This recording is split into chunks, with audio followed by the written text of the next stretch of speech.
All right, what's good, everybody? What's up with y'all peoples today on this fine, almost a Tuesday, I meant to say Wednesday. What's good with y'all though? I'm gonna move the face cam over to the left side. What's up? What's up? Moving it over for a bit, so basically get the face cam adjusted and just get ready. Trying to set this down right here. Today we are reacting to, if some of you guys don't know who Jamarcus Russell is, let's just say he was well, I wouldn't say he was a bust, but he proved himself to be one of those guys in the NFL. But let's get right into it, y'all, and see how bad he was. Because I've seen the video already. It's just been a while since I've seen it. This is shout out to Nonstop Sports. Shout out to Nonstop Sports for this video today. We're reacting to them. So yeah, let's get it. And also, y'all notice the jersey. Yeah, Falcon jersey. Hopefully next season, ATL will rise up and we go to the Super Bowl in Arizona, which I'm happy for, and I want us to make it there. So, speaking of football, by the way, I am also going to be releasing a song for one of my NFL players and NBA players too. And for those of you guys who want my NBA player to play for the Hawks, can't do that because I want to play against Trae Young as a rival. I want that rivalry between me and Trae, like how I have Steph and like how that rivalry between my player versus Steph. You know, Lakers, LeBron. You know, I want that rivalry against also some rookies too. I also have a rivalry against some rookies. I also want to team up with some rookies too. So yeah, let's get right into the video. If there was no Jamarcus Russell, we would still be sitting around talking about Ryan Leaf being the biggest bust ever. But facts, Ryan Leaf was massively a bust. I can't even lie. Ryan Leaf was bad. Like, people compared him to Peyton Manning. Oof. Seriously, what happened to Russell? How does a guy who towers over everyone at 6'6" and walks into the NFL with the strongest arm fall apart so quickly? The guy was a #1 overall pick. Today, we will break down just how bad. #1 pick.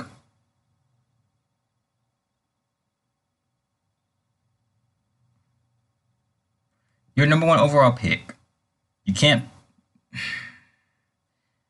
This is what I feel. Okay, this is just my opinion as a person who plays sports, but who just plays side sports like basketball, football on the side, just don't do it for real. My perspective of seeing this is just like, you're good. You got picked at the #1 overall position. That proves that you're good. But players who are picked like at 2nd overall, 4th overall pick in the draft, it's not even like a 1st round player, in my opinion. It's just like, you got picked at the #1 spot. The team believed in you to carry them to a Super Bowl trophy. You could have got multiple trophies at that point. You could have got MVP, Rookie of the Year, Offensive Player of the Year, Lombardi. I don't know. There's Lombardi's, and it's the same thing with basketball too. When players who get drafted like at the first overall have to back themselves up. And I believe in that as a person. Trevor Lawrence, I can't speak for Trevor Lawrence. I can't speak on him because let's just say Trevor Lawrence did not prove himself to be well. Even we played him and we whooped the brakes off that boy. But this is why I got so much respect for like players who are 9th overall, 4th round picks, 2nd round picks, 3rd round. I don't like that anticipation that you get in the 1st round. The 1st overall pick, woo, you want a trophy for it? Like, come on now. Even players who, this is not even a person who says 2nd overall, 1st round picks. Like, I'm not even saying that as a bad person. I'm saying that as a person who knows the game. As a viewer and stuff I see off the news, you should be able to do better. But let's get right to the video. Jamarcus Russell was actually. In the rural town of Mobile, Alabama, Jamarcus Russell was the big fish in the small pond. No, actually, he was the biggest. His freshman season at Williamson High School, he was already 6'3" with a cannon for an arm. On his knees, he could throw a ball 70 yards. With the likes of Nick Saban, Les Miles, and Bobby Bowden recruiting him already, they can back up that ridiculous story. Jamarcus impressed his coaches so much as an 8th grader, he became the starter immediately. As a freshman, Jamarcus took Williamston to the state championship, where they lost a close game. He was the leader of the program for the next 4 years, putting together workouts and assembling 7-on-7 teams on his own. He dominated, and by the end of his high school career, his 10,077 passing yards became the all-time Alabama record. A consensus 5-star rated pocket passer, Russell committed to LSU over Florida State. Russell redshirted his freshman year, but in his second season, he was handed the reins as the LSU starter almost immediately. With Jimbo Fisher as his play caller and QB coach, Russell excelled and led the Tigers to a 10-1 record and an SEC championship berth. He was dominant. Whoa. So, 6'6". You're already playing in an elite, like you're NFL pro in college. Not even in college, but in high school?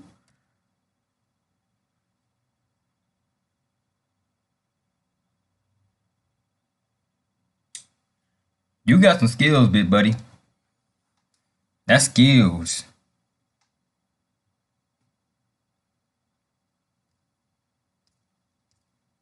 Like, that's a lot of skills that you have to put into your work. I like that. I got respect for that.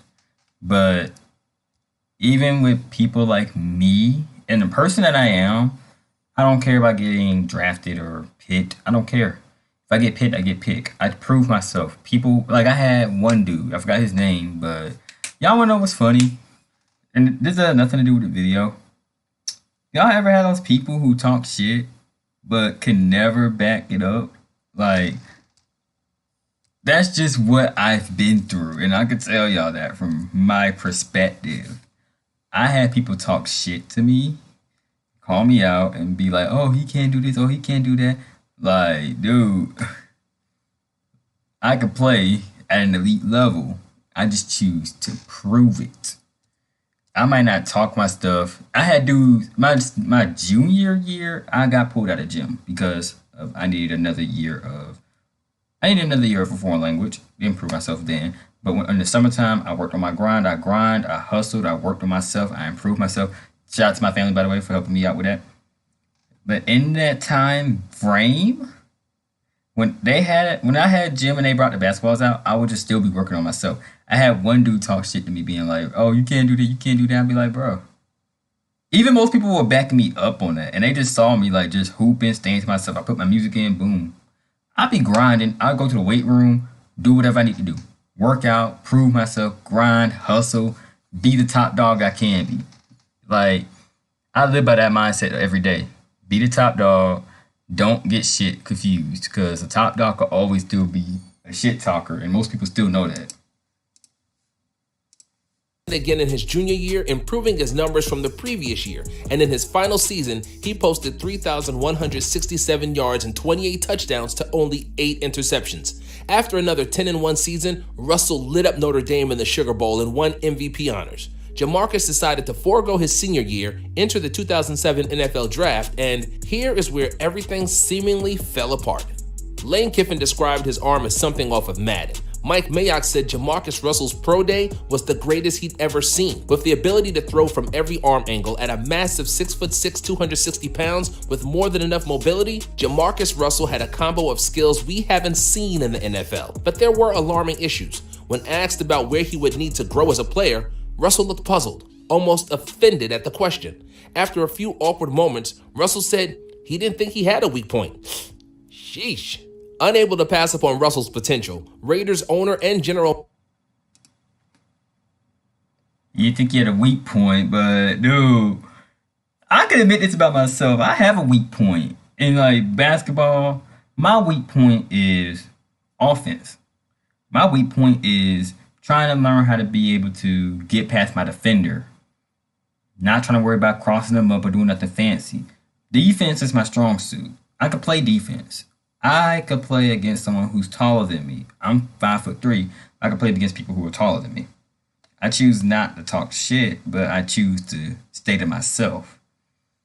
in football, my weak point has to be my vertical. Has to be. And I'm just saying this as a person who plays 1-on-1s and 7-on-7s. Or 3-on-3s. I play those for fun. My weak point is also catching a little bit because my hands are like, y'all look at my hands. Yeah. And also my speed too. I gotta be able to learn how to be able to do route running and passing off. So basically I gotta be able to get open and just stay to myself in my own zone. I can stay to myself in my own zone and do whatever I need to do. But it's just like those two things in football and one thing in basketball, just like me. Dribbling, I'm okay with it, but I try not to do nothing fancy. I just try to work on me. I'm like, y'all, I worked out in high school to a point where I literally used to be sore the next day. Push myself to the limit every day trying to break my own limbs. That's the life I live. So yeah, let's get back into the video. Manager Al Davis selected Russell with the first overall pick of the 2007 draft, over the opportunity to draft future Hall of Famer Calvin Johnson in the process. There wasn't even a honeymoon period for the Raiders. Without rookie contract restrictions in place yet, Jamarcus Russell and his agent fought tooth and nail for every dollar on his rookie deal. A lot harder than Russell would ever fight while wearing the silver and black. When they didn't get the deal they wanted, Russell held out of Raiders training camp. The real Jamarcus Russell was standing up. It took the second week of the regular season before they came to an agreement, a gigantic 6-year, $61 million deal with $32 million of that guaranteed. So far, what? 61 million with 30, bro. That's cat, bro. For 6 years, I'm gonna be playing. That's big bucks. You can't play with that. I would never. That's a lot of money right there too, y'all. But ooh, your homeboy out there living. But also, like, you got to sit out 1 week for your contract to get renewed, bruh. You should have been doing that the whole entire, like, season going forward. And Raiders, like y'all too, but I really think y'all should have got Carson Wentz. I think y'all should have got Carson Wentz before the Washington Redskins did. Not Washington Redskins, before the Washington football team did. I feel like Washington Commanders now. Y'all should have got them before. But y'all got Drew Luck. Y'all got Derek Carr, so y'all straight. Y'all got a future Hall of Famer. And yes, I could say that because I see potential in Derek Carr. I see that he could be a future Hall of Famer, y'all. And he is playing at a top tier level, so basically I can't agree. I can't hate on the dude because I don't know him personally. I'm a fan. Just say that I am not I'm a person that likes him respectably. Let's get right back into it. Far behind in the playbook, Russell didn't make his debut until 2 months later on December 2nd. He only played 2 series before the starter came back. The starter was knocked out again against the Jacksonville Jaguars, and Russell came in as a relief. He was awful. Yes, he threw his first career touchdown. It came with 6 seconds left in the fourth quarter from a 2-yard pass at the goal line. Before that, he couldn't throw a rock in the ocean, handing over 3 picks and losing a fumble in the process. The game was out of hand, but Russell looked like a deer in headlights, blatantly throwing passes into hordes of coverage. He completed 8 out of 23 passes. His first official start came the next week, and he didn't even finish the game. After 2 more picks and another fumble, he finished his rookie season with 2 touchdowns to 5 interceptions and 2 fumbles. The next season, Russell was slotted as That's not good. the incumbent starter, but grumblings of his offseason lack of work ethic were leaking out. When he returned the next year, he looked about 40 pounds heavier, which makes sense when we found out the quarterback room had to bribe Jamarcus with McDoubles just to show up for film study. He was reportedly fined for missing team meetings, and during OTAs, he made a long speech about finishing strong, then disappeared the last day. The season was as much a disaster as you expected. Russell's beaming passes hit green grass more than Raiders gloves. The only thing Russell connected with more than the ground is defenders. In his first win, Russell completed 6 out of 17 passes for 55 yards. He was inconsistent, but finished the season with the 2 best games of his career. That bought him another year as the Raiders quarterback. But early in 2009, the Raiders realized those wins came in spite of Russell, not because of Russell. Russell's third and final season is the worst season for a QB in history. He lasted only 5 weeks before being benched. When the guy he got benched for got hurt, he got a second chance. Yeah, he ruined that too. When they couldn't move the ball with Jamarcus at the helm, he got benched immediately, losing his job to Charlie Frye. By season's end, he ranked last in completion percentage, yards, and passing touchdowns. But that's not enough. We gotta give you the numbers. Russell completed 48.8% of passes for only 3 touchdowns, while tossing 11 interceptions and losing 6 more fumbles.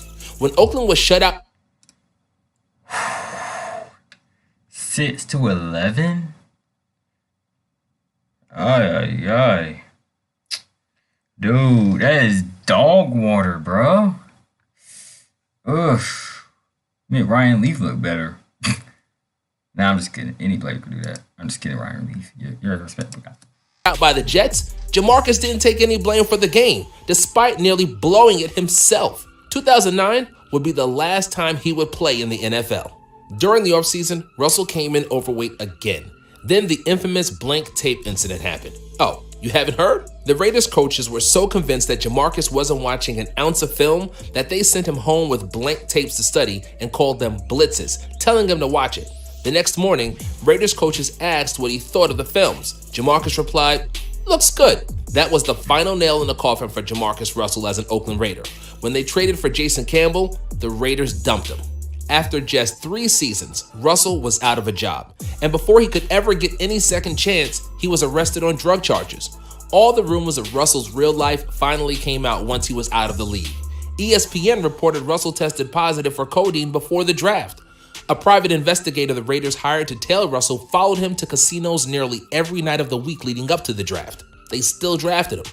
It is inevitable to face. The passion to reach the mountaintop of pro football never existed for Jamarcus Russell. His greatness at LSU got him $60 million to ball out on, and he didn't care what happened after. Statistically, Jamarcus Russell is the worst quarterback of the 21st century, which is crazy, considering he also may have been the most talented. He banished the Oakland Raiders to the Stone Age, disappointed their legion of fans, and was booted from the league after just 25 starts.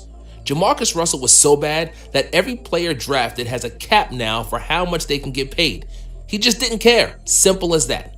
Jamarcus Russell is the worst #1 overall pick ever. His NFL career will live in infamy next to the 4-letter word, bust.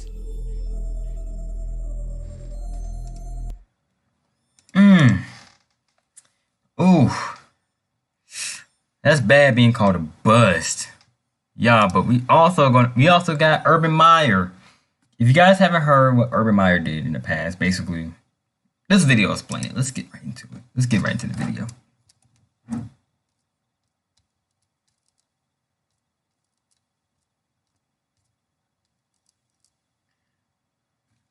Yeah, I'm gonna call it right now. I think I found the single biggest productivity hack of 2021. It's this Google Chrome extension called Speechify, and it literally does my research. Just 336 days after being named head coach of the NFL's Jacksonville Jaguars, Urban Meyer was fired. In 13 games as head coach, Urban won just 2 games before Jags owner Shad Khan had enough of his shenanigans. His tenure was so bad that it begs the question, was Urban Meyer the worst head coach in NFL history? On January 14th, 2021, the NFL's worst team from the year prior, the Jacksonville Jaguars, hired Urban Meyer, a 3-time NCAA champion college coach. The Jaguars fan base was ignited again. They held the first overall pick, which meant they were going to get Trevor Lawrence, and now had a head coach that was a proven winner. When Jags owner Shad Khan made the hire, he claimed, "I got..." Oh, okay.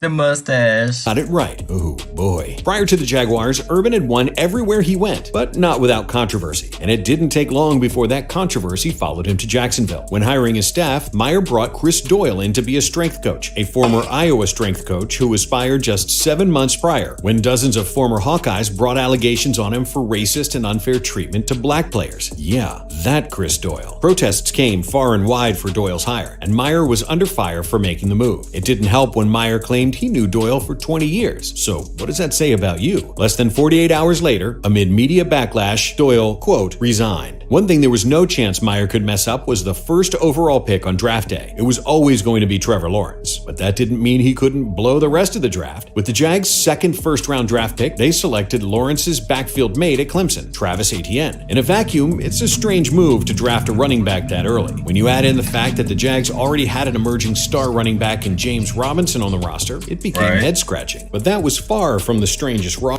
Right. They had James Robinson.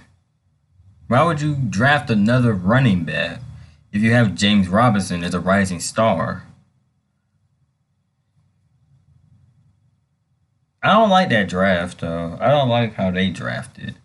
The Falcons draft was okay. We got Kyle Pitts. I'm happy with that. But this year I hope we do better. Since it is a few weeks till the draft.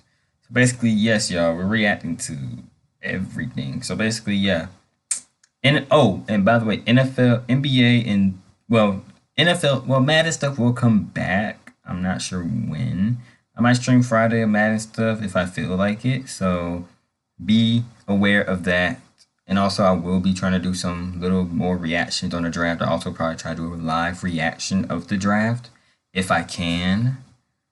If the NFL will allow it. I hope they do, because I could basically get y'all. Basically, y'all can get my reaction onto the draft. That'll be hopefully soon, so I'm planning that now, planning that ahead, and also Fortnite will be continued on my channel. GTA, I have no idea what I'm going to do with GTA yet. Spider-Man Miles Morales will be coming, and Spider-Man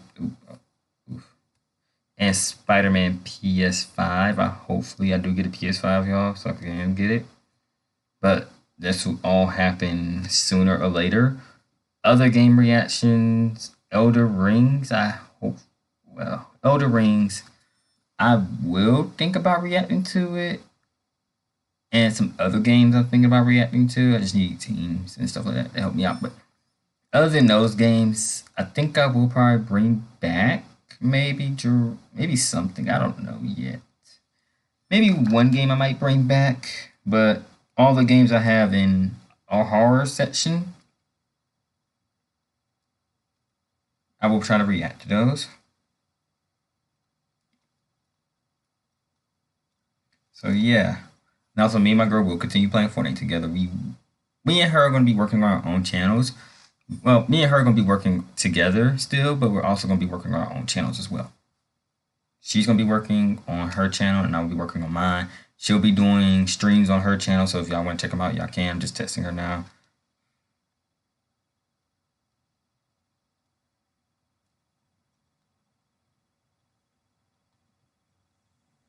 So yeah, just a little bit of ideas for y'all if y'all want to help me out, support. Elder Rings, I'm thinking about reacting to some other Black Clover game. That game I'm actually going to think about doing. I'm actually thinking about reacting to Black Clover a little bit, y'all. I can't react to the show, but anime games like Dragon Ball, Naruto, and I think I will react. I think I probably won't bring back Jump Force. Street Fighter, I'm not sure about that yet, unless I have people to play with. Mortal Kombat, I'm going to have to do that sometime later. But maybe I could bring that back or something. I don't know if y'all want me to bring some games back from older games back. Maybe I could probably react to those. Maybe, I don't know yet. But y'all just let me know. Hold up, let me go to...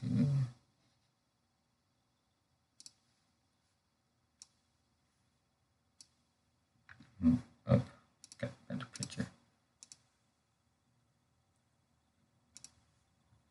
I gotta go back to the video, y'all, because I'm just gonna be trying to, do stuff over here.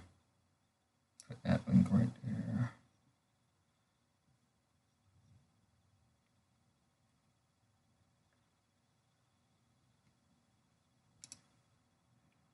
Yeah, just had to like get an extra chat up for y'all so that I could see the other chats and stuff like that.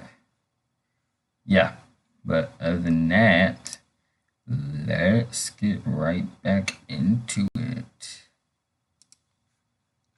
Let's get right back into the Urban Meyer situation.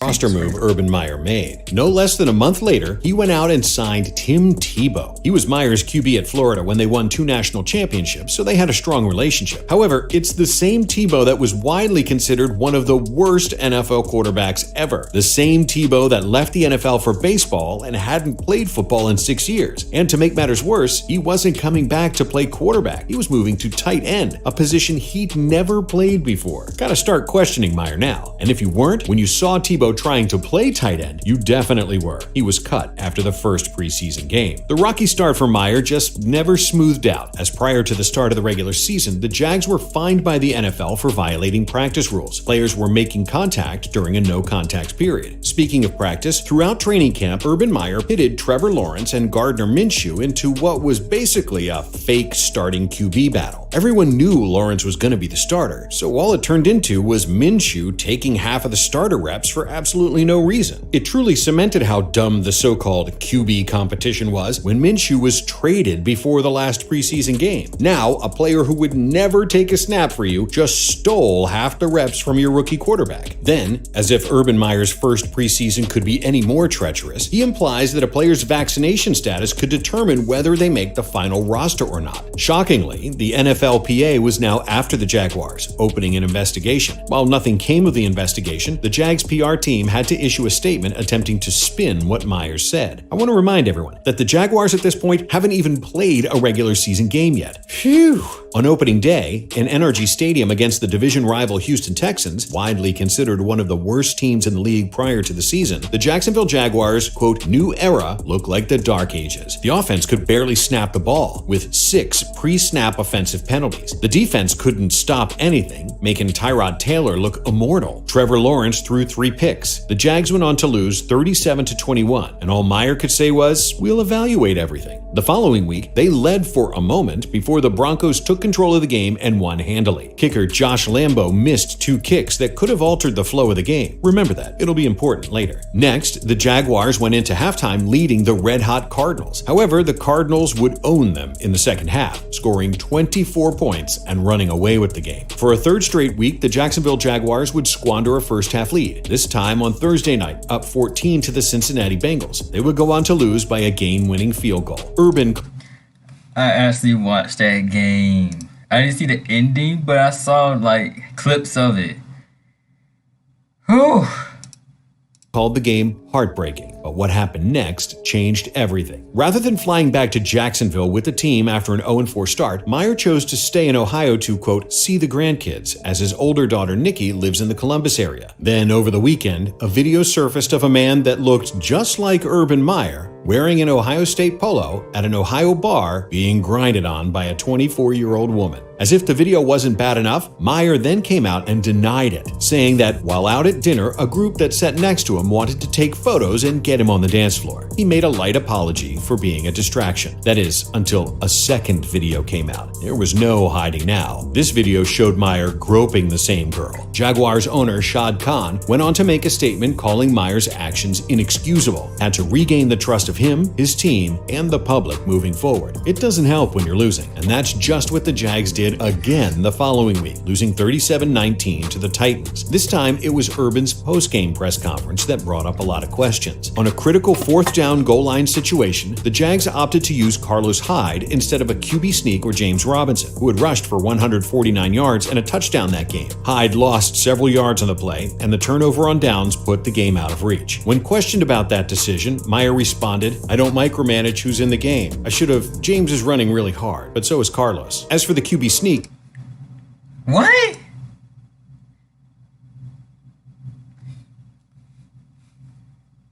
Huh? You should have you don't micromanage who's in the game, but you're the coach.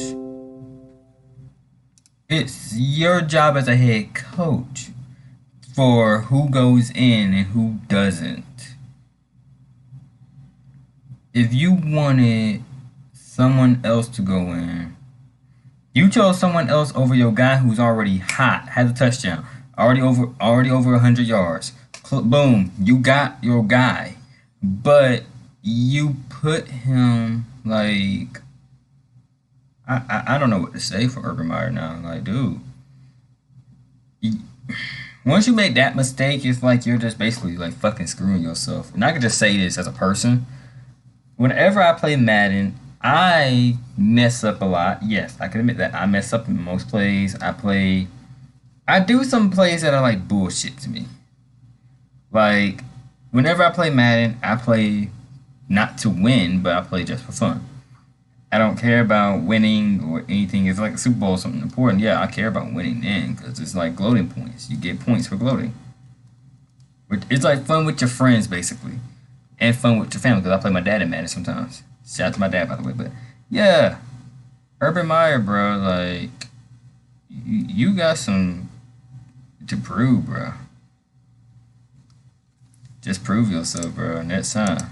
He stated that Trevor Lawrence wasn't comfortable doing them yet. Lawrence immediately contradicted him, saying the total opposite. Meyer's comments perplexed fans and had them thinking for the next few weeks, what exactly do you do, Urban? All was set aside for a week when Meyer and the Jaguars broke their 19-game losing streak with a game-winning field goal against the Dolphins in London. The fever and excitement was stifled a bit the next week when the Jaguars went over to Seattle and got trounced 31-7 by a mediocre team. Then the Jaguars shocked the NFL with their 9-6 win over the Bills. That would be the last win of the Urban Meyer era. Every week from then on out, the Jaguars looked completely lifeless. The Colts, Niners, and Falcons all jumped out to early leads that the Jags were unable to recover from. They had no fight. But it wasn't until the Rams blew them out 37-7 that shined a light on what was happening behind closed doors. A breaking news report from Tom Pelissero showed the toxic environment in the Jacksonville locker room. Team veteran Marvin Jones Jr. had to be convinced to return to the Jags and the facility after a dispute with Meyer on the practice field. People said Jones confronted Meyer on how he was treating the players and coaches, and his public criticism of the receiving corps. The man who had "Own It" plastered all over the building was deflecting and blaming everyone else, which pissed off players that were already sick of losing. When James Robinson was benched for fumbling in 2 straight games, Meyer insisted to the public he wasn't micromanaging who was in the game. Yet the report came out that he did the exact opposite, telling the running back coach to pull Robinson. Only after Trevor Lawrence stepped in and asked why Robinson wasn't playing was he reinserted in the game. After the game, Lawrence stated, "James is one of our best players and he's got to be in the game. I think we're all on the same page, so there's no confusion there." Meyer went on a huge tirade in a coaches meeting, challenging every assistant's manhood, their success, and telling them they were all losers. He asked them to prove when they were winners and defend their resumes. The Jaguars followed up their blowout loss to the Rams with another loss to their rival Titans, this time a shutout. The Jaguars were blanked for the first time since 2009. The man that wasn't a loser and hated losing was losing at a rate he never had before. Meyer already endured more losses in 13 games than he did his entire run with Ohio State. It was eating at him, and that in turn created a destructive culture around the facility. Then you have the final nail in the coffin. Ex-kicker Josh Lambo, who was released earlier in the season after missing kicks, went on record about an altercation he had with Urban Meyer. Lambo said that Meyer came up to him as he was stretching before a practice and said, "Hey dipshit, make your fucking kicks," and kicked him in the leg. Lambo said it stunned him for a second. Then he replied as Meyer walked off, "Don't you ever fucking kick me again." Meyer turned around and told Lambo, "I'm the head ball coach. I'll kick you whenever the fuck I want." Meyer, in response to all these remarks, continued to deny and deflect. He put fear in anyone within the Jaguars organization that they would. Dude, you kicking people for no. I would say something, but I'm not. That's like, you kick the dude in the leg. You question everyone on their manhood, bro. You don't have that trophy no more, bro. Like, I'ma just be honest. You never question a man about his manhood. You never call him. You never call no one a loser. But you the head coach. You making us lose these games.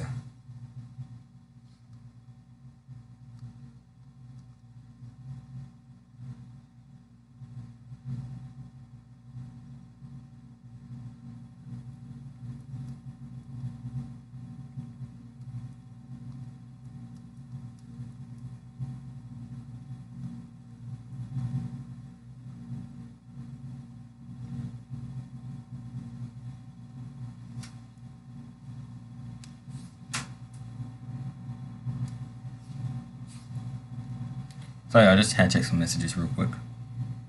But yeah, you never question no one on their manhood in the first place, dude. Like that's just called hereditary bullshit. Whoever, if anyone ever gets Urban Meyer as a head coach, I feel for you. What's up, Icon? What's up? Would be gone if they spoke out. Then he turned around and had his lawyers send Lambeau threatening letters about the information he was divulging. To Jags fans, the situation was Lambeau's last game-winning kick. After just a 2-11 run, Urban Meyer was fired. In his first interview since Shad Khan fired him at midnight December 16th, Meyer did exactly what he did during his run as the Jags head coach, blamed everyone but himself. He said he was around fragile people.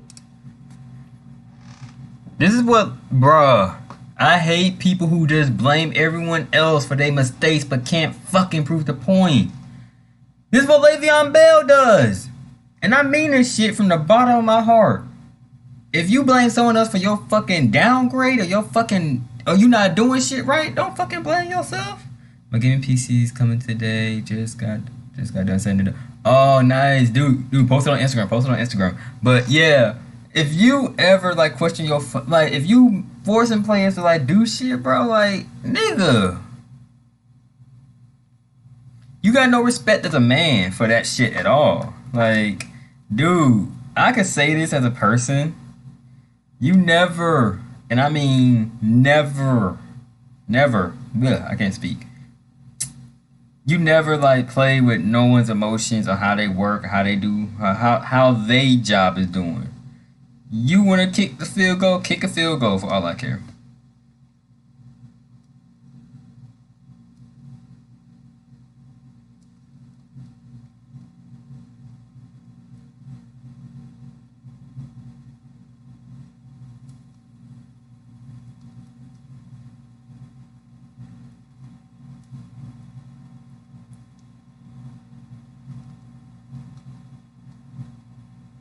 Like, honestly, this is just me as a person.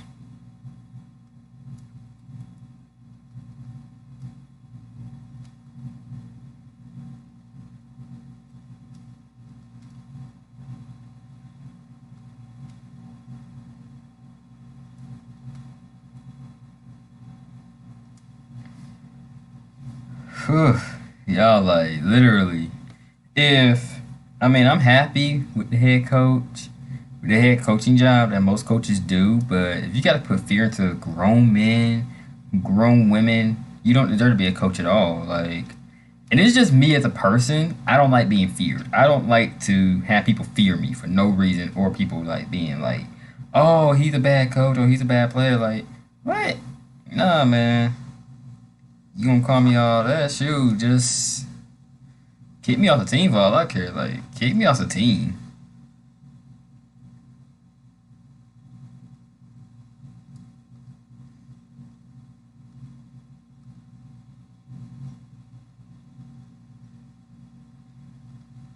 Like, any player could admit this. And if you play sport like basketball, football, soccer, any sport, y'all could vouch for me on any sport. Like, people who play sports, like, answer this question. Do you want to be respected or do you want to be treated like dog shit the next day? Because, honestly,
Oh, my nose itching. But yeah, and hair. Like seriously, I'm gonna get a haircut, y'all. I'm gonna be looking dapper to hell, shit. But yeah, like I said, any head coach who does that, put fear into their players, doesn't deserve to be a head coach at all. But let's get right back into it. The times had changed. You know, old man yells at cloud-esque material. But is Urban Meyer truly the worst NFL coach of all time? Sure. He didn't lose as many games as Hugh Jackson or bail on his team like Bobby Petrino. But no head coach has ever alienated himself from his players and coaches faster than Urban Meyer. A man who signed a 5-year contract didn't even make it an entire season. From the beginning of his time with the Jags, it almost felt like he was trying to get fired. So yes, I think he has a pretty good case. That proves it. But this is just another for those. Ugh. Yes. And yo, this is just a video. This is a person I watched. Tom, good dude, loves your Packer stuff, bro. Google Career Certificates provide But, online training for y'all, in-demand jobs. Train for jobs. Let's be honest, y'all. I want to be honest. I feel like I'm happy that Denver has a good QB in Russell Wilson. But will we get Russell Wilson from his Super Bowl year, or will we get Russell Wilson last year? That's my concern. That's what I'm concerned about. They're already Super Bowl bound, and I'm happy for it. So yes, let's see.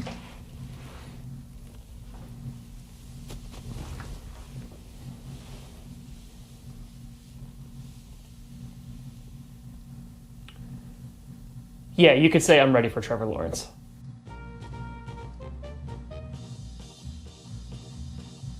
And we hired Urban Meyer. Okay? Either we're going to go to the Super Bowl in the next 3 years, or this is going to be an epic disaster. Also, can we fire Trent Baalke? We signed Carlos Hyde. Okay, I mean, we have James Robinson, but I guess like a 1-2 punch couldn't hurt. And there he is! T-Law! Our savior! I am putting way too much of my emotional well-being into this draft pick. Did we just draft a running back? Luke Farrell? Really? Really? Did we just decide to say screw it for the rest of the draft because we got T-Law? Okay, Urban Meyer said that he's going to fix the tight end problem, and we have signed Tim Tebow.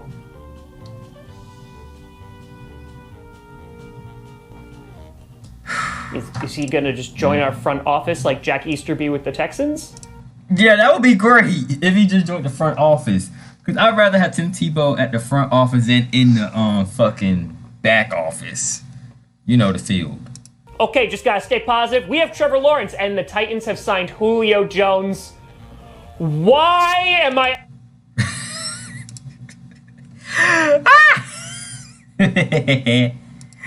Yeah, that's on hilarious. this earth to suffer? Okay, well, it wouldn't really be Urban Meyer without him getting some fines, right? And there goes Tim Tebow. And if you question that, just look at him trying to block. Goodbye, Gardner Minshew. I thought maybe you'd stick around and mentor Trevor Lawrence a little bit, or, you know, be a backup, but nay. I hope you soar on those Eagles' wings. Okay. Well, we won our first game last year, so different strategy now. Different strategy. And Trevor Lawrence had some good throws. Penalties were bad. And the Texans are number 1 in the division. That's different. At least the first drive was nice. Oh, Urban Meyer's telling us to hang in there, guys, okay? We just gotta hang in there. Just gotta get me some rope.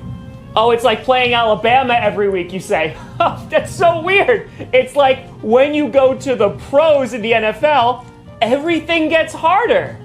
I hate to say it, guys, but Lambeau, I think, is done. The turnovers are also abysmal. But I gotta say, honestly, we didn't get our ass kicked as much as I thought we were going to. You know what? This one's on me. I had hope. Yeah. I thought I'd learned, but obviously I didn't. Didn't throw any interceptions, though, so that's good. Welcome to the world of a Falcons fan. What's Urban Meyer doing with his finger? Okay. Yeah, issued an apology. Yeah, a bit of a distraction, Urban.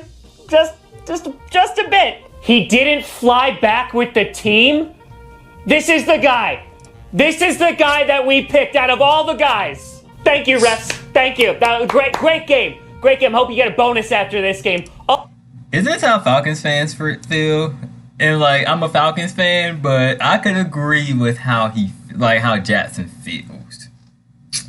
But hey, y'all don't have Tom Brady. Oh wait, at least y'all didn't. At least y'all made it to the Super Bowl and probably won one. Matt Ryan, please do something this year.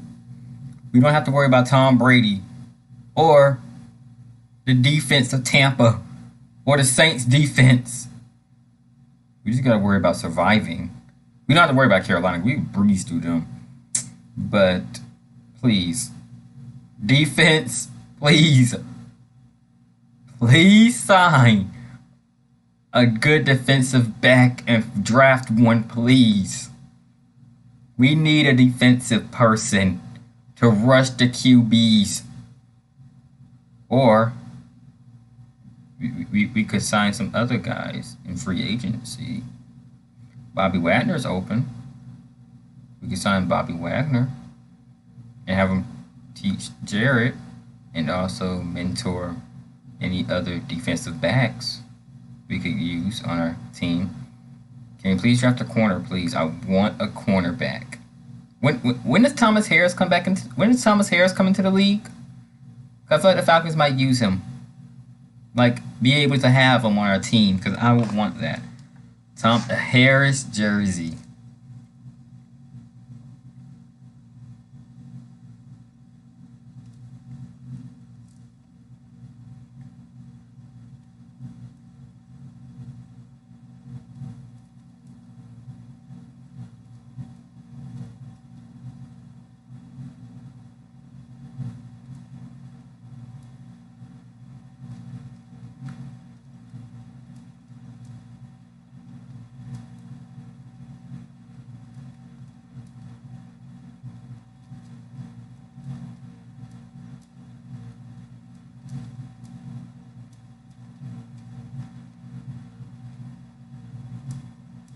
Listen.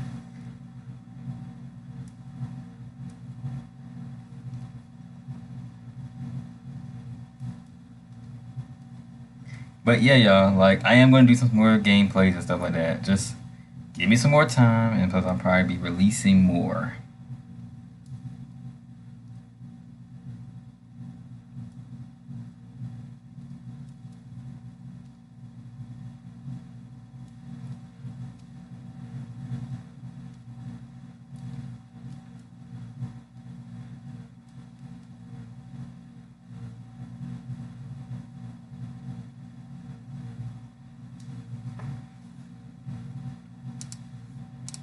Also, yeah, we need a new kicker. And James Robinson, right now, you're the best thing about this team. You will never sit for a single down the rest of the season. What a fourth down play call to Shenault! Oh my God, we won a game! We won a game! Yes! Yes! We won a game! Woo! Oh, life is beautiful. So long, Lambo. I will always appreciate you. It's gonna be weird not seeing him in the news anymore. The land is dying, and the machines meant to help us are out of control. I don't know if I can find a way forward. All by yourself? No way. Ha! The Jaguars only won one game and they're a mess. You shut the hell up! Only I'm allowed to say bad things about the Jaguars. They're my mess. A touchdown on an onside. They're my mess. That's why I love Jacksonville, bro. I need to go there one day. Y'all, if any one of my subscribers is in or is from or is currently in Jacksonville, well, like in and still are. If anyone's currently staying in, if any one of my subscribers are currently in Jacksonville, just know one day I will plan to go there and meet one of you guys out there. And plus also, since I gotta go to Orlando, if any of you guys are out there, I will be visiting Orlando and also San Francisco. Just know I'm gonna be trying to visit a lot of places, y'all. I love y'all. Trust me, I want to see my subscribers. I want to meet y'all in person. I want to meet y'all in person and spend time with y'all all day and all night, like a meet and greet. That's on the night thing. I'm gonna be spending time with y'all. Sidekick. Okay. Also, should I try out for wide receiver? Josh Allen, you monster of a man! He got a sack. He got an interception. He got a fumble. Oh, yeah, that's right. Walk away, Josh Allen. You suck. Our defense wasn't actually too bad. And don't worry, Trevor. Jacksonville has to break you first before you can become good. Basically. Or at least that's what I just tell myself. Well, Bevel is terrible, but nothing like garbage time TDs. It's like I live in a dumpster. No, seriously, I will go on the NFL shop right now and buy wide receiver gloves. I will go out and I will at least catch a ball. We're benching James Robinson now. Okay, the best guy, the only guy who's doing something on the offense. That's Super Bowl winning coaching right there. Yeah, that's right, Trevor Lawrence. You speak out for James Robinson. Urban Meyer, I'm a winner. Where are the W's, Urban? Where are the W's? And we're officially eliminated from playoff contention. But James Robinson got 6 carries, so... I can't do it anymore. I've reached my breaking point. I'm tired of being mocked and ridiculed every single time I step out of the house with a Jaguars jersey. I can't even walk past an elementary school. They're so mean. They're so mean. Yeah. Jacksonville fan reacted to the AFC Championship 2018. Falcons fan reaction during the Super Bowl downtown Atlanta. Bro, let's just hope we go to another one. Let's hope the Falcons make it to another Super Bowl. And I want them to make it. Oh, this is what I was talking about earlier. I don't care how this looks, okay? We gotta do something about this. I see things people aren't supposed. As if today wasn't getting crazy enough, as if the past couple... Y'all, shout out to, y'all know the name. Y'all, most of y'all know the name. I don't. I can't pronounce. But shout out to him, because I react to his stuff all the time. And also, if he's watching this video, love you, dude. You're doing great. And plus, I want to be in your podcast one day, or on your channel one day, talking about the Falcons incident. Couple of days have not been crazy already, and as if this year's NFL free agency is slated to be one of the craziest free agencies we've seen in recent memory, we got some absolutely breaking news that is going to crush the hearts of Seattle Seahawks fans. Now, real quick, I wanted to let you guys know that I have a Discord community. Yes, if you click the link in the description down below, you'll get a link to my Discord where you can chat with me and other members of Mike Mafia. It's a great way to suggest content ideas and to make fun of me for incorrectly predicting that Aaron Rodgers would join the Denver Broncos. In addition to that, we're giving away a subscriber that turns on our notifications $500. We're giving away another $500 to a follower of ours on Instagram, and we posted 3 TikToks today. Now that we got all that out of the way, break!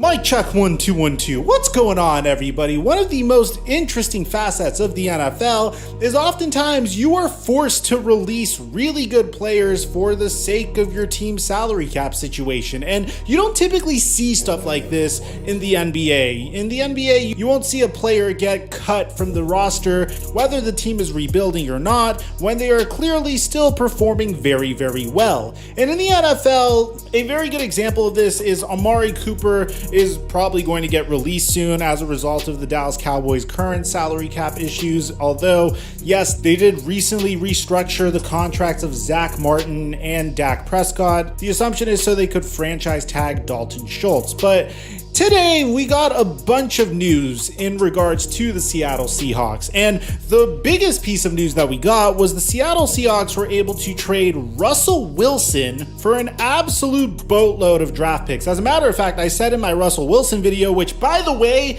I don't think a lot of you guys know, we made a video on the Russell Wilson trade. We've uploaded way too much over the past 24 hours, so as a result of that, you guys may have not gotten a notification. We uploaded one like 4 hours ago if you missed that. But One thing that I said in my Russell Wilson video is I really wish I knew what picks were being traded in the Russell Wilson trade. Now we found out that the Denver Broncos are trading the number 9 pick in the 2022 NFL draft, in addition to the 40th pick in the 2022 NFL draft, in addition to 2023 first and second round picks, and their 5th round pick for Seattle's 4th round pick in 2022. Now, the importance of this is now Denver is going to take a $24 million cap hit as a result of Russell Wilson, and Seattle is without a doubt in the beginning of a rebuild. And although I'm predicting it to be a smooth rebuild, especially if they happen to package all these picks and trade for Deshaun Watson, which would cause me to scream at the top of my lungs, by the way,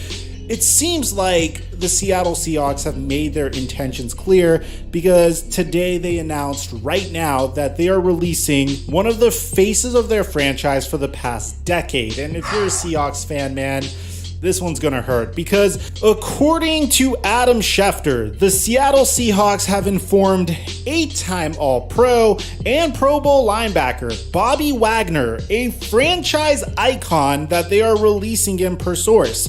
Wagner arrived in Seattle on the same 2012 day as Russell Wilson and now leaves the same day too. Right. This is hard. Like, dude. Bobby Wagner, though. I guess his contract was expensive, but hold on, let me see.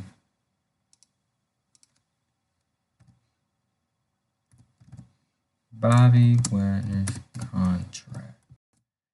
Let's see how much he was getting paid from Seattle. Because I don't know, y'all. I don't look into contracts and stuff like that. Like, he was signed a 3-year. Okay, so yeah. And if I look at cap.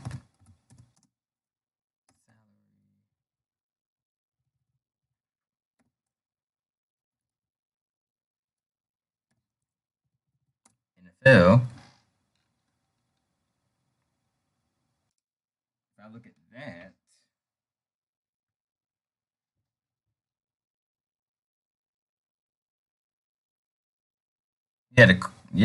okay. It's just me as a sports fan, y'all. So like,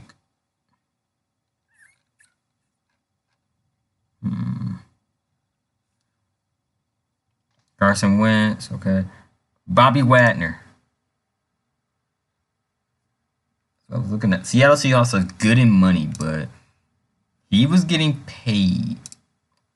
Okay, come on, low. Okay, so he's 31, 10 years of experience. He was 2nd round pick. Okay, so basically, he was getting paid $3 million, but they released him probably. So the teams I'm hoping he ends up going to, I might plan a rebuild video with Bobby Wagner. I want to plan that. So basically, I think I'm going to do that tomorrow. I think I might work on it tomorrow. And then just like have a bunch, like see if Bobby Wagner could play with the Falcons. Next time it'll probably be with the Saints.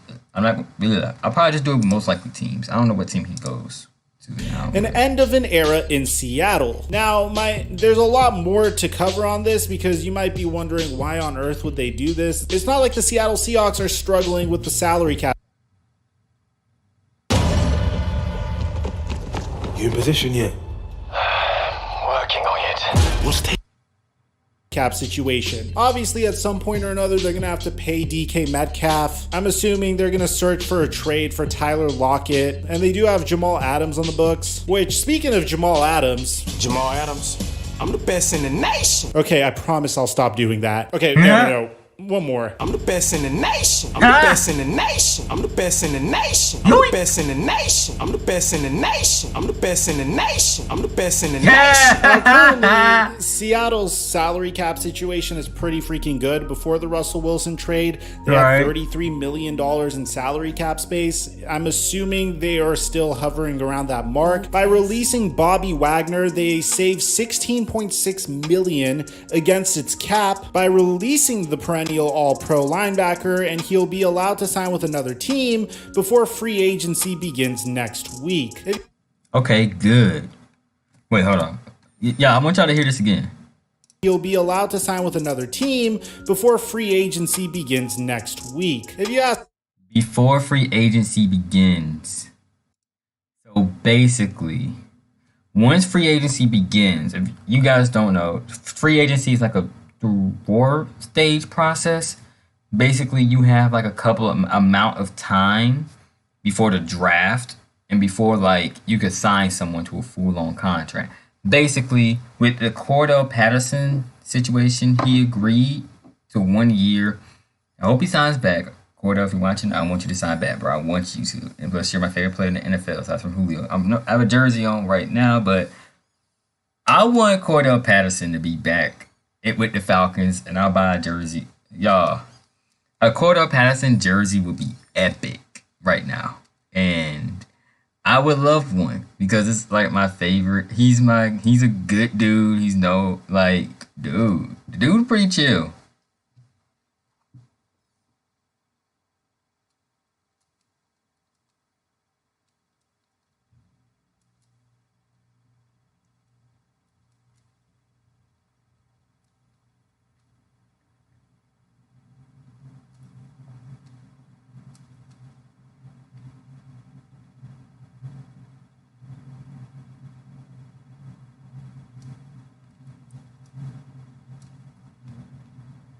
But yeah, the situation right now, I want to see an NFL player. So I want to see Bobby Wagner go to a team because he's still playing at an elite level.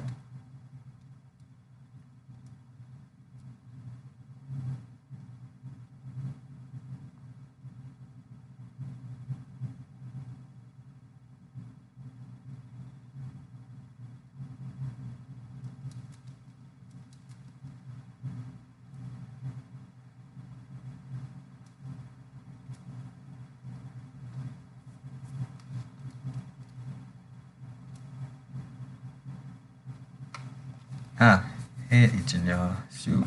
But let's get right back to the video. We're also going to talk about the Carson Wentz situation. And also, y'all, I am going to be working on a sports podcast soon. I am going to be working on one. I hope you guys are ready for that. This is going to be a podcast I will release in... I don't know when I'm going to release it, but hopefully I can release it. I want it to be released one day. And this is not going to be on YouTube. This is going to be somewhere else. I'm going to release it out on somewhere else for you guys to watch it. So basically, like, I'm going to have a whole podcast set up. I'm going to have a whole setup for podcast area. Hopefully I can do it with Icon if he agrees to it. So yeah. We're also going to be reacting to the Carson Washington Redskins situation. Ask me, I feel like the Seattle Seahawks are more focused on doing right by a player that has helped them significantly over the past decade. Commanders. I mean, you can make an argument that Bobby Wagner was the best middle linebacker of the past decade, and I'm not trying to be bold or anything. When you just look at his list of accolades, I'm sure you'll agree with me. We're talking about a guy that's won a Super Bowl, is a Super Bowl champion, is a 6-time first-team All-Pro, a 2-time second-team All-Pro, an 8-time Pro Bowler, and led the NFL in tackles twice over the past year. Now, you might be wondering, Mike, how old is he? How much does he have left in the tank? This man is 31 years old, and guess what year he had the most combined tackles in his entire career? Last year, 170 combined tackles for the man. This is a man that still has... Literally, 1 interception, 1 interception, no touchdown. But Bobby Wagner's been playing pretty elite. Last year, 170 combined tackles for the man. This is a man that still has a lot left in the tank. The question is, what is Bobby Wagner seeking on the open market? Is this a situation where he wants to get paid significantly more and get one last big contract before calling it a career? Or is he willing to take a pay cut possibly? Could he want to follow Russell Wilson to the Denver Broncos? Hey, maybe Von Miller, he's been flirting with the Denver Broncos a decent amount as well. Maybe both of them take a little bit less money to join the Denver Broncos and team up with Russell Wilson. That offense is already looking pretty damn sweet, so maybe getting some additional pieces to that defense, which, by the way, is already looking pretty freaking good if you ask me, with Bradley Chubb, Justin Simmons, Kareem Jackson, Patrick Surtain, Ronald Darby, Kyle Fuller. I mean, this defense looks absolutely insane. Could you just imagine adding Von Miller and Bradley Chubb to this unit and having Russell Wilson captain the offense, and then you add Nathaniel Hackett as your head coach, who Aaron Rodgers was absolutely in love with, and this was the basis of why I thought Aaron Rodgers was going to go to the Denver Broncos, by the way. And then finally, you have Javonte Williams, who had a pretty good rookie year, and Melvin Gordon, who is... Meet Editor X, the world's most advanced website design platform. I agree with it, y'all. I could see Bobby Wagner and Von Miller teaming up again. Well, not just again. I could just see them teaming up in general. I would love that idea. That is a pretty unstoppable force. Because Bobby Wagner, his combined sacks,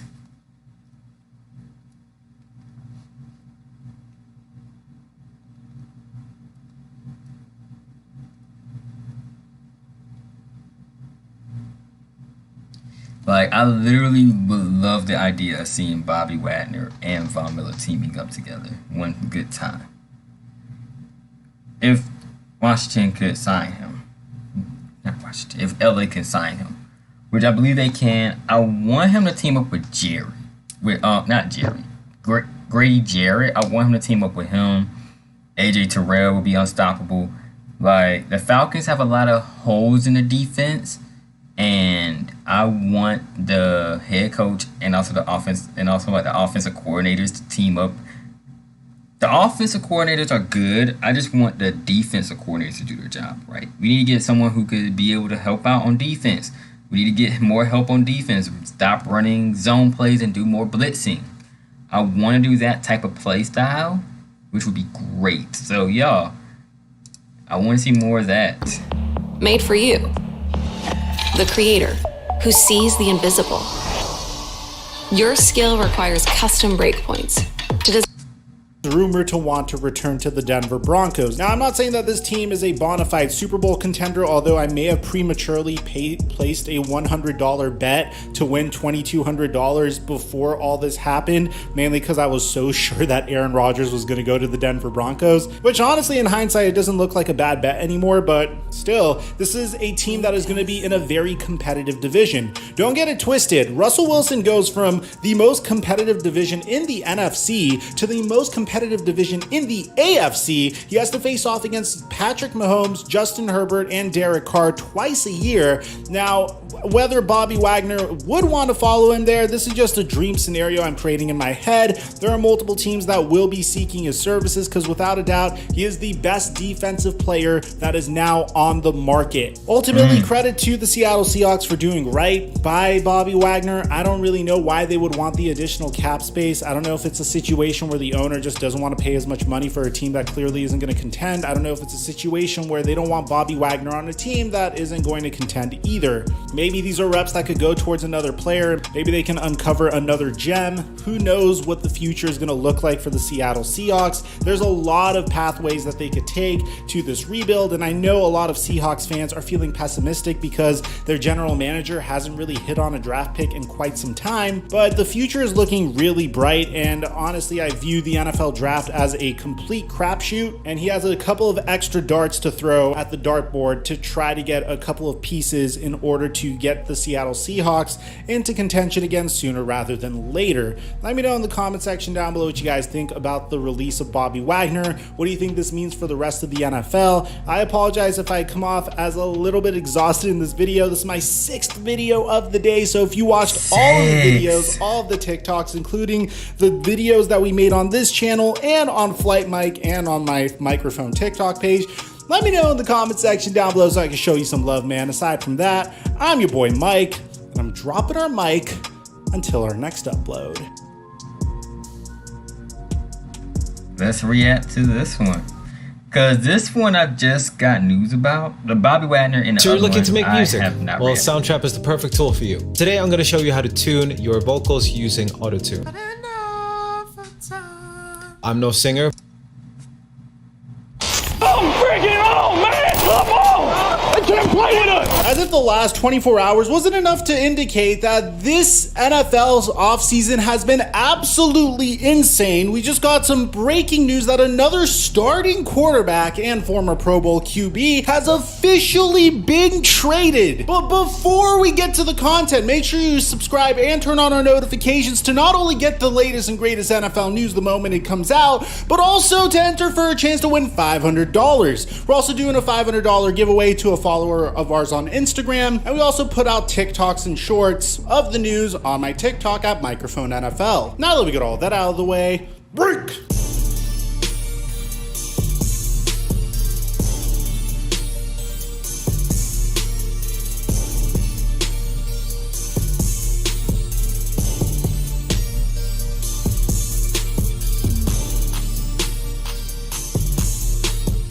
Mic check 1 2 1 2. What's going on, everybody? Carson Wentz has had a very up and down year, and a lot of people won't realize this if you just look at his Pro Football Reference and his stats, because if you look at his statistics, he looks like a pretty good QB. I mean, if you just look at his statistics, the man has had 27 touchdowns to 7 interceptions and threw for 3,500 passing yards and a 62% completion percentage. The issue is not the statistics that Carson Wentz puts up, it's rather whether Carson Wentz has the ability to legitimately lead a team to a Super Bowl, or even be a game manager and have his team go to the Super Bowl as a result of being a game manager. And when you look at the Indianapolis Colts, they had everything. They had a great offensive line, they had a MVP candidate at the running back position in Jonathan Taylor. They didn't have the greatest wide receivers, but come on, Michael Pittman Jr. isn't that bad of a player, and their defense was absolutely loaded. In addition to this, Carson Wentz had Frank Reich, who a lot of people claimed was the reason why he had a near MVP season in the 2018 NFL season before he got injured. And ultimately, we thought that the union of the Indianapolis Colts bringing in Carson Wentz would be enough to get them out of quarterback purgatory. Unfortunately, it seems like the revolving door is going to continue after an offseason where Jim Irsay and Frank Reich would not commit to Carson Wentz during the exit interviews. Bear in mind, when Frank Reich was asked whether or not he wanted Philip Rivers back as his QB, he said straight up in that press conference at the end of the season that he wants Philip Rivers to come back. In this instance, he didn't say the same thing about Carson Wentz. He said that we're going to have to evaluate things with Carson and make a decision that makes the most sense for everybody. Well, it seems like they have officially come to a decision, because according to Adam Schefter,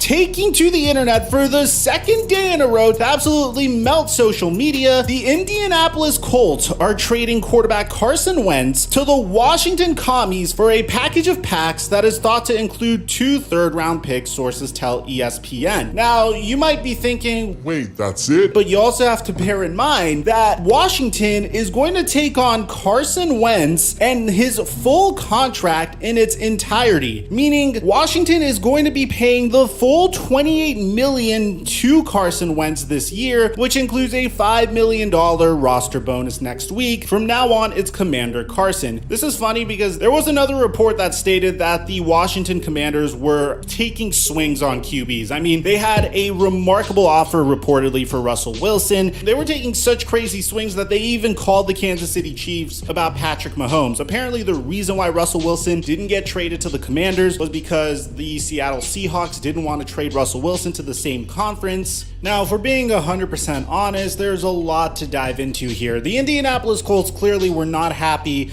with Carson Wentz's contribution. They didn't feel like he was necessarily the player that they needed to launch them into Super Bowl contention. The Indianapolis Colts have also had a significant amount of cap space ever since Andrew Luck was still on the team, which is why, in my opinion, they're one of the biggest tragedies in the NFL. If Andrew Luck didn't get injured so much and his career wasn't mismanaged to the level that it was mismanaged, then I do believe that the Indianapolis Colts would have had a Super Bowl by now. And you can hate me for that, but I truly believe that. As a result of this trade, the Indianapolis Colts now have... You're not the only one who doesn't,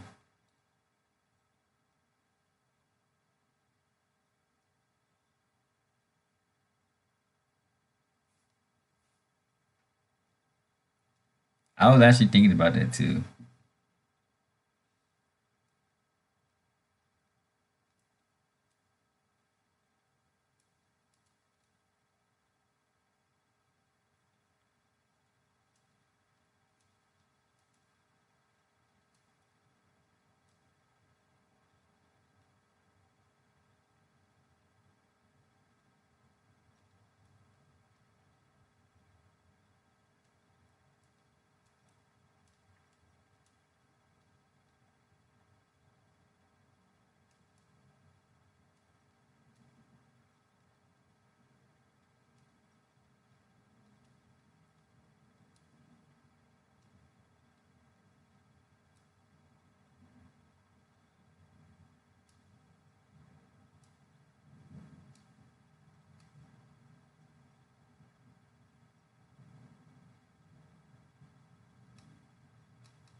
But yeah, this is kind of like interesting to me. $70 million in cap space, and they still have a pretty good team.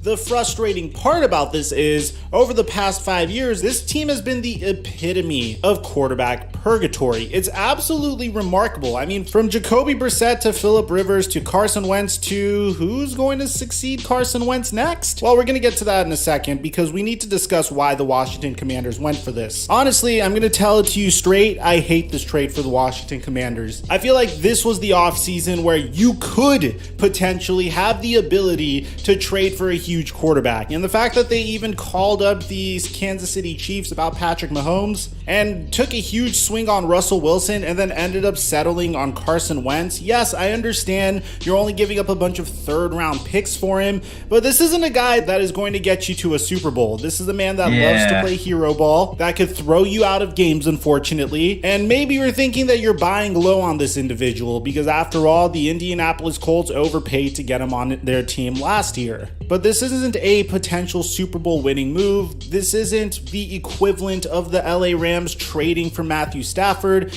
And if you really wanted to take a swing, like an absolute swing, then you offer first round picks for Deshaun Watson, which you could have gotten Deshaun Watson. Same division as the Indianapolis Colts.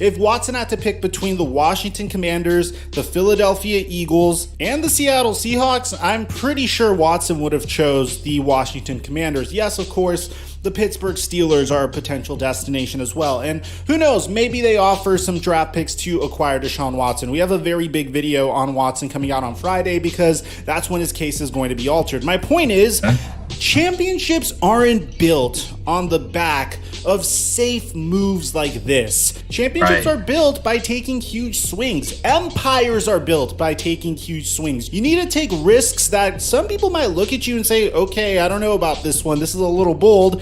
And maybe it pans out and maybe it does not. And this is not that move. Now, that's my take on the matter, but it's also important that you know the context of this trade because the way the Washington Commanders have been going about their quarterback search more recently, and this is according to Jordan Schultz, is that they have been taking a look at players that might have a lot of potential, but you don't have to overpay for them. Jordan Schultz's exact quote is, "The Commanders have taken a long look at Jameis Winston and continue to have interest in the former #1 overall pick. I'm told not to rule out a return to the Saints either for Winston, who's progressing off of a torn ACL. In a perfect world, Ron Rivera's Commanders would love to find a free agent QB at a discount. Apparently, Jameis Winston fills that role perfectly." So in my head, what this means is the Washington Commanders. So basically, like, this is my knowledge of things. Crisis can happen unexpectedly to anyone. And though it may seem like a small in an alternate world, either wanted a player like Jameis Winston or a Mitchell Trubisky or I guess a Carson Wentz. And believe it or not, I think out of all those players, Carson Wentz was probably the worst option. Mainly because you already know what he is. He's reached his ceiling. I don't think he's going to get better than what he currently is. And there are specific things in his game that I just don't think he could fix. If he were reunited with the man that was credited for his success, and not even he could get what he needed out of Carson Wentz, what makes you think that you are? It just seems like another move that the Washington Commanders have just been making recently. I mean, they traded for Alex Smith a while ago when the Kansas City Chiefs were done with him, and I thought that was a good trade. Unfortunately, Alex Smith dealt with an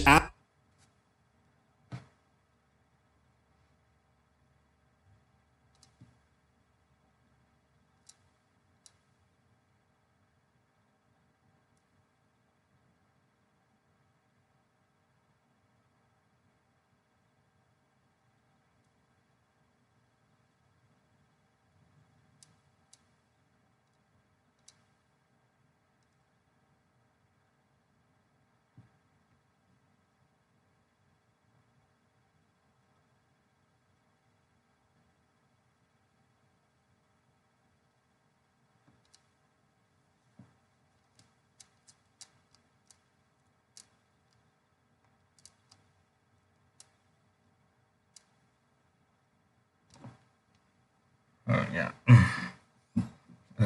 There you go. Sorry. That's. All right, let's get back into it. Absolutely scary injury, and we never got to see the potential of that trade, but there were just so many better game managing QBs that you could have went with. You could have went with Mitchell Trubisky, who again was considered to be that low value but high potential type QB. You could have traded for Jimmy Garoppolo, and if you really wanted to take a huge swing, you could have traded for Deshaun Watson, and unfortunately they didn't want to wait for that. So I really think this was a horrible move for the Washington football team. And I'm not saying this because I'm a Dallas Cowboys fan, because I'm going to give credit where credit's due. This is the most momentum that the Washington Commanders have had in a while. I think Ron Rivera was an absolutely culture shifting hire. I think the defense that's being built around Chase Young and that incredible front seven is scary. I think Terry McLaurin is an awesome wide receiver, and I think Antonio Gibson is pretty awesome, but I don't think Carson Wentz was it. I think there was another way that you could have significantly improved your team, and that's me being objective. Now, the Indianapolis Colts are rumored to be looking at players like Jimmy Garoppolo. Don't even think about Deshaun Watson. They're in the same exact division as one another, so that's not going to happen, unfortunately. As much as I would absolutely love to see that happen, maybe they go with Mitchell Trubisky, or maybe they draft Malik Willis, or one of the QBs that aren't really getting that much love in this year's NFL draft. Either way, it seems like it's going to be another year where the Indianapolis Colts are going to be in quarterback purgatory. Grade this trade for me in the comment section down below. It is exciting to see a trade happen, but I like seeing good moves being made. I like seeing trade. Same. It's the same thing with basketball, bro. I like to see a good trade.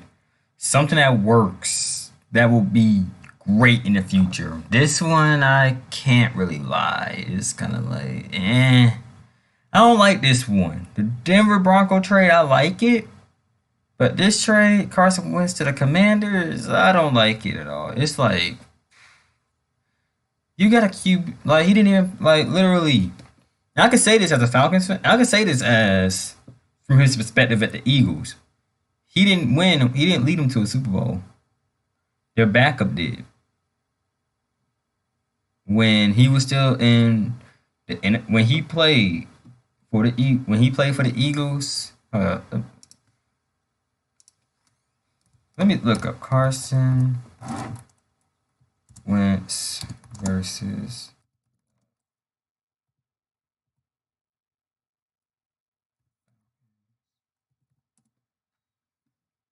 I actually want y'all to see like how this dude plays. Week 2, 2019.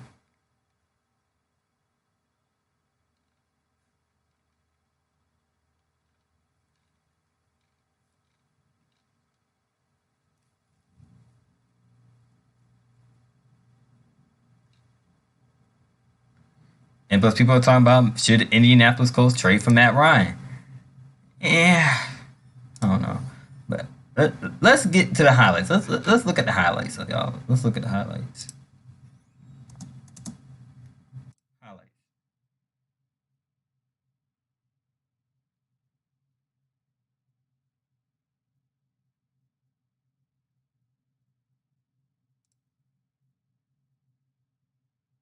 Around in the backfield. Wentz goes right to the ear, fires, caught.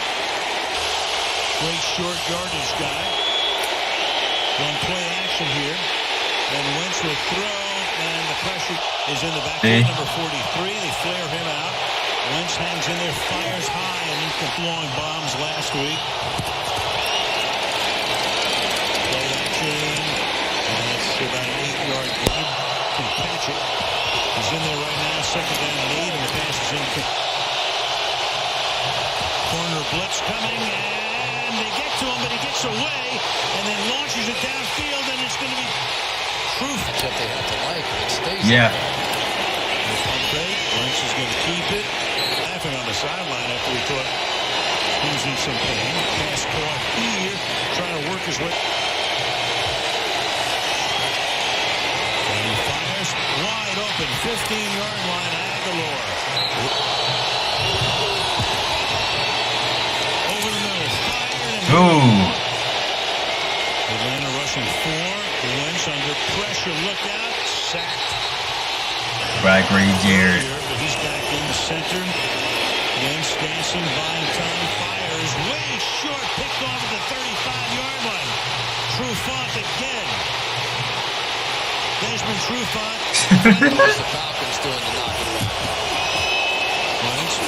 That could have been another interception.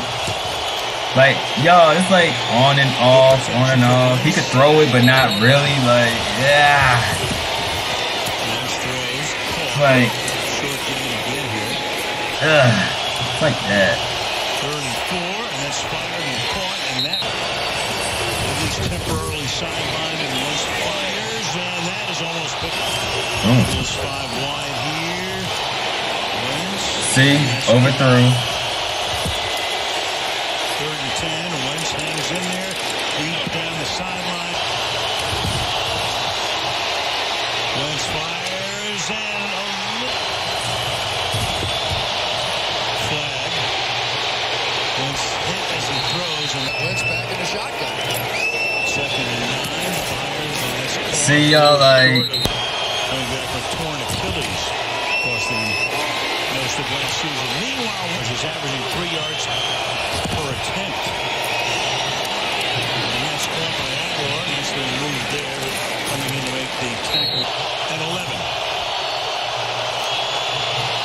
Look out. Wentz escapes, throws, and excuse me, 2nd down and 7. Play fake, pass caught, and making it a 1st down. All their parts back this year, 2nd down and goal. Fake to the left, look out, and Wentz gets 4-man rush. Look out, Wentz under pressure again, avoids the sack, fires, caught, but not the guys. Snaps it at 1 on the play clock. Fires, caught for the touchdown. So as a quarterback, we see Ben Roethlisberger and so many veteran quarterbacks do this. You take advantage of it. Wentz fires, caught to the 17 yards in the backfield on 3rd and 5. Seeing him out into the pattern, and look out. Wentz again avoids the sack and then just dumps it off the 7-yard line. Wentz shoots one out to Jordan Howard. That was a big hit. And that's caught by and that is caught, and that's Aguilar. 2nd and 9. Is very, very dear to owner Jeff Lurie's heart. Meanwhile, 3rd down and 6. Catch is made here by Collins. Takes it. Swing out here. Nothing doing. Has to catch guy. Right. 3rd down and 9. Wentz looks the other way. Somehow gets away for the moment. Goes under pressure and gets it away complete. From the 12. Wentz, that shoulder shot. Howard is the back. Wentz again. You're right. And he goes. Touchdown. With this group. Fired. Caught. Daddy Bruce. 2:03. Last play before the 2-minute warning is going to be to the outside. Goes oh, that would be a dagger. Wentz shoots one out. Sproles. 4-man rush. And that's dropped. Yep, just rushing 4 again. Good protection, and that's incomplete. Wentz steps away. Look out from behind, and down he goes. Fit to stay alive. Wentz under pressure. Airs it out deep downfield, and it's going to be caught by Aguilar. Wentz fires to the end zone, and down one easy throw. And to the outside, and that is a fake. Throws too high for the Eagles. Wentz fires. It's caught. Does forward progress get him the 1st down or not? See, Carson Wentz would not be good for this team. Would not be good for the Washington Commanders, and we play the Washington Commanders too. So I don't know, y'all. Like, y'all tell me down below.